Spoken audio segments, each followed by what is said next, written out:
En rejoignant un apostolat lié à la messe traditionnelle, il est courant d'être émerveillé par la beauté de la liturgie et par la fidélité aux traditions de l'Église. Naturellement, nous croyons que cet environnement, par sa nature même, nous protégera des difficultés que nous rencontrons souvent dans le monde et même dans d'autres espaces religieux. Cependant, la réalité au sein de ces apostolats, bien qu'orientée vers la foi et la recherche de la sainteté, est aussi imprégnée de problèmes humains, tels que des disputes, des commérages, des malentendus et, parfois, même des offenses graves. En tant que fidèles, beaucoup d'entre nous idéalisent ces milieux, imaginant que tous partagent le même degré d'engagement envers la charité et la quête de la sainteté.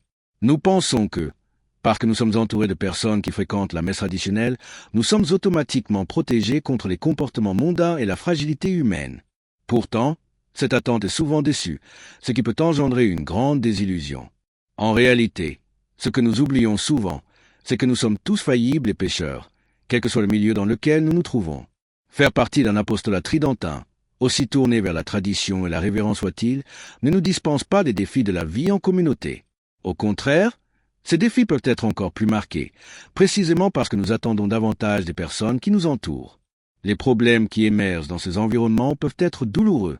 De nombreux fidèles se sont retrouvés victimes de commérages, de conflits internes et même d'attitudes inhumaines de la part d'autres personnes qui, en théorie, devraient également chercher la sainteté. Aussi contradictoire que cela puisse paraître, cette coexistence imparfaite nous enseigne que la sanctification est un chemin que nous parcourons précisément en affrontant ces épreuves. Le point crucial est que, si nous avions dès le début une vision plus réaliste, celle selon laquelle, même dans les milieux de foi, l'humanité est faillible et les problèmes sont inévitables, nous serions mieux préparés à affronter ces obstacles avec charité et patience.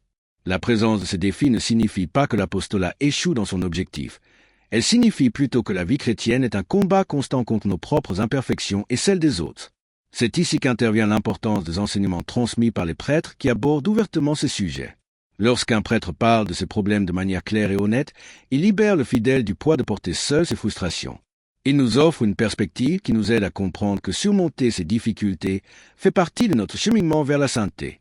En écoutant ces homélies, nous recevons un rappel que les difficultés que nous vivons dans les apostolats ne sont pas un signe d'échec, mais une opportunité de croissance dans la foi, l'espérance et, surtout, la charité. L'appel à aimer les autres ne se limite pas aux situations faciles. Il devient encore plus essentiel lorsque nous sommes confrontés aux faiblesses et aux péchés de nos frères et sœurs en Christ. Le défi est donc de transformer ces difficultés en moyens de sanctification. Avec cette perspective, nous pouvons affronter les déceptions et les conflits avec plus de maturité, en les voyant comme des occasions d'exercer la patience, le pardon et la véritable charité.